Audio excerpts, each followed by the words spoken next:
And a lot of times, the Satans of the world, with their testing process, they never really get a really true response. This is why God doesn't need to test. God just observes. God observes you in your many walks in this life to see what your responses will be, what your natural responses will be. But the Satans of the world, when they come upon you with these tests or with, these urges or these scenarios that they create for you to be able to test you in, they come upon you in a way where it seems manufactured. You can feel it. If you studied yourself as God has told you to do, if you have noticed the God within you and you have observed your life and you have watched how God moves in your life, you find a rhythm to that. You find a feeling, there's a feeling you have of the God that is within you and how the God within you will move in your life. So that when the Satans of the world or the devils and all the ones that work for the Satans of the world begin to move and begin to test in your life, it's not the same vibration. It's not the same feeling.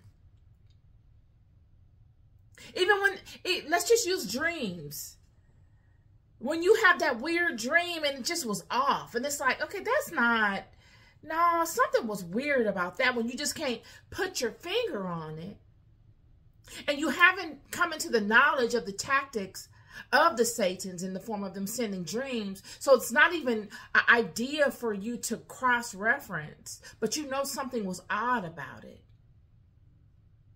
And you feed it your energy because you're really confused more than anything. You're not in awe of it. You're more so confused. Do you, while you're in that dream, even the one that is privy to the workings of the Satans in the world, do you say to yourself in the dream, oh, this is Satan. Let me behave differently in this dream. No, you don't. You go about the dream as you normally would in the dream world. You allow the dream world and your activities in it to take its normal to behave in its normal way. You allow yourself to behave in your normal way as you would in any other dream. Whether you have the power to change your dreams or whether you don't, you allow the sequence of events to take their course. It's the same way when you have a thought. It's the same way when Satan comes upon you with his tests. He can never get the true result of you by way of his tests because his testing process is of an imposter. It doesn't come upon you in the natural way of things. So your response is not your natural response. You gotta feel me on this. This is why it doesn't work. It defeats the purpose. It's just a sequence of events that the Satans of the world need to say that they did to justify whatever they want to justify. Because it's based on lies. Anyone, look, you just keep on living. You watch and see. If you've ever seen someone base a thing on a lie, whether it's, like I just spoke to you yesterday about my job situation. I deceitfully went into that job, not because I didn't want to be upright and honest, but because I felt like the people that I would need to get beyond were not big enough within themselves to be able to,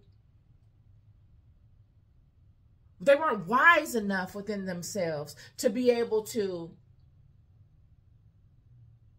give me the opportunity. So I felt like I had to take the opportunity.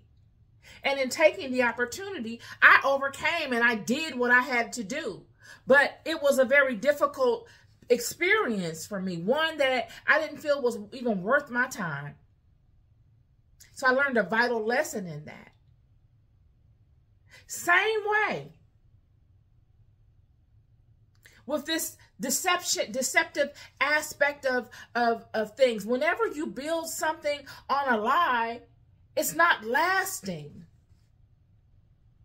I've never seen anyone be able to have a lasting, happy life, whether it's a business life, whether it's a family life, whether it's a relationship life, whatever, from lying their way into it, from building it on a lie. It's not lasting, and it's not fulfilling. It's not happy.